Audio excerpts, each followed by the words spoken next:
48 ஆய்வுகள் விட்டுருக்கேன். இன்றைக்கு காவல்துறை என்னை இந்த மாதிரி ஒரு சர்வே விடப்படக்கூடாதுன்றது தேர்தல் ஆணையம் என்ன சொல்றதுன்னா 16ஆம் தேதி வரையும் தேர்தல் ஆணையம் சர்வே விடலாம்னு சொல்லப்பட்டிருக்கு.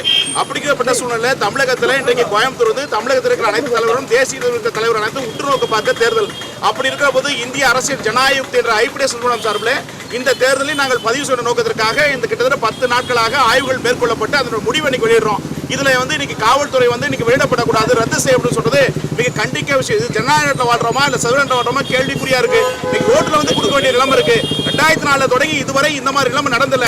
இது சர்வதேசத்தினுடைய ஆட்சியை தான் நான் பார்க்கப்படுறேன். கிட்டத்தட்ட பாத்தீங்கன்னா அண்ணாமலை அவர்கள் பாத்தீங்கன்னா 38.9% வாக்குகளையும், கணபதி அவர்கள் பாத்தீங்கன்னா 33.4%, 18.5% அதிமுகவும், 6.8 களமணி அவர்களும் அதர்ஸ் 2.4.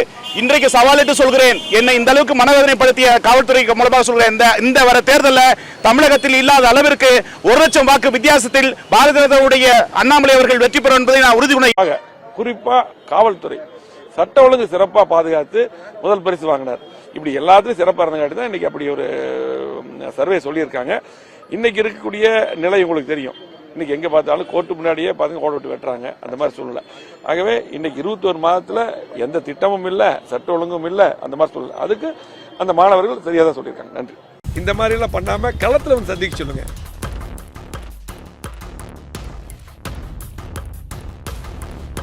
இப்படி ரூம்ல உட்காந்துட்டு இப்படி எல்லாம் கிரியேட் பண்ணிட்டு இப்படி பண்ணுனா எந்த மக்களும் ஏமாற மாட்டாங்க. திமுகக்கு 18% ஆமா இவங்க பிக்ஸ் பண்றாங்க.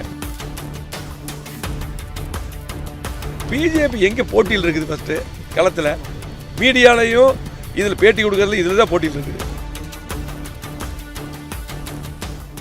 நான் இன்னைக்கு சொல்றேன்னே நீங்க குறிச்சு வச்சுக்கங்க. நான் எங்கேயும் போறது இல்லை. ஜூன் 4 என்ன 50 நாள் இருக்கிறேன். ஜூன் 4 ரிசல்ட்டை கோயம்புத்தூர்ல பாருங்க. அனைத்து இந்திய அண்ணா திராவிட முன்னேற்ற கழகத்துடைய தொண்டர்கள் எல்லாம் வெளியே வந்தாச்செல்லாம் கிராமத்தில் எல்லோரும் வெளியே கட்சியில் இணைஞ்சாச்சு. எல்லோரும் பாரதிய ஜனதா கட்சியில் இணைந்தார்கள் என்று சொல்வதை விட மோடியின் பக்கம் வந்து விட்டார். கிராமப்புறத்தில் குறிப்பாக சூலூர் பல்லடம் பகுதியாக இருக்கட்டும், எல்லா அனைத்து இந்திய அண்ணா திராவிட முன்னேற்ற கழகத்தினுடைய ஊரில் இருக்கக்கூடிய முக்கியமானவர்கள் எல்லாம் மோடியின் பக்கம் வந்தாச்சு, நமக்கு ஆதரவு கொடுத்தாச்சு, களத்தில் வேலை செய்யறாங்க. அவங்க ஏசி ரூம்ல உட்கார்ந்துருக்காங்க. வெளியே எட்டி பார்த்தா தெரியும் அதிமுக நிலைமை என்னன்னு. ஏன்னா உண்மை தொண்டர்கள் எல்லாம் இது தேசிய தேர்தல், இது பிரதமருக்கான தேர்தல், பிரதம மந்திரி வேட்பாளரே இல்லாம இத்தனை நாளா ஓட்டிட்டு இருக்காங்க. நாளைக்கு பிரச்சாரம் முடிய போகுது, இன்னும் பிரதம மந்திரி வேட்பாளரே இல்லை. அதனால் களத்துல பாத்தீங்கன்னா முழுமையாக அதிமுகவினுடைய வாக்கு எல்லாம் வெளியே வந்துருச்சுங்கன்னா இது ஒரு பக்கம். எங்கண்ணா ஒரு கருத்து கணிப்பு வெளியிட்டு இருந்தாங்கன்னா அதுல 32 இடங்கள் திமுகவுக்கு, 5 இடங்கள் பாஜக, அதாவது நீங்க உட்பட 5 இடங்கள் வெற்றி பெறுவாங்கன்னு சொல்லி ஒரு கருத்து கணிப்பு வெளியிட்டு இருந்தாங்க. அது எப்படி பாக்க? ஐபிடிஎஸ் சர்வேவை பொறுத்த வரைக்கும் நானும் நேற்று அந்த கலாட்டானதுக்கு அப்புறம் பிரஸ் எல்லாம் நீங்க எல்லாம் போட்டுதான் பார்த்தேன். லயோலா முன்னாள் கல்லூரி மாணவர்கள் அவங்க எல்லாம் நிறைய பண்றாங்க. இன்னைக்கு ஐபிடிஎஸ் சர்வேவை பொறுத்த வரைக்கும் கோயம்புத்தூர்ல பாரதிய ஜனதா கட்சி ஜெயிக்கும், தமிழ்நாட்டில் 5 இடத்துல ஜெயிக்கும் போட்டிருக்காங்க.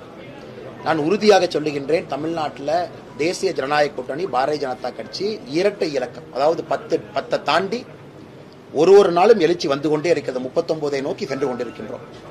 நான் கட்சிக்கு கூட்டணிக்கெல்லாம் 25 அப்படிங்கிற டார்கெட் நாங்கள் வச்சிருக்கோம். 25 நம்ம தாண்டும், 25 நோக்கி நம்ம வந்துட்டோம். அதனால இன்னைக்கு கோயம்புத்தூர் எப்படி நம்பிக்கையாக அந்த கருத்து கணிப்பு சொல்றாங்களோ, தமிழ்நாடு முழுவதும் அதே நம்பிக்கை ஜூன் 4ஆம் தேதி ரிசல்ட் போது வரும். ஏன்னா சில இடத்துல க்ளோஸ் ஃபைட், சில இடத்துல 3-way ஃபைட் இருக்கு, இல்லைன்னு நான் சொல்லல. ஆனா நிச்சயமாக சாதகமாக வரும்.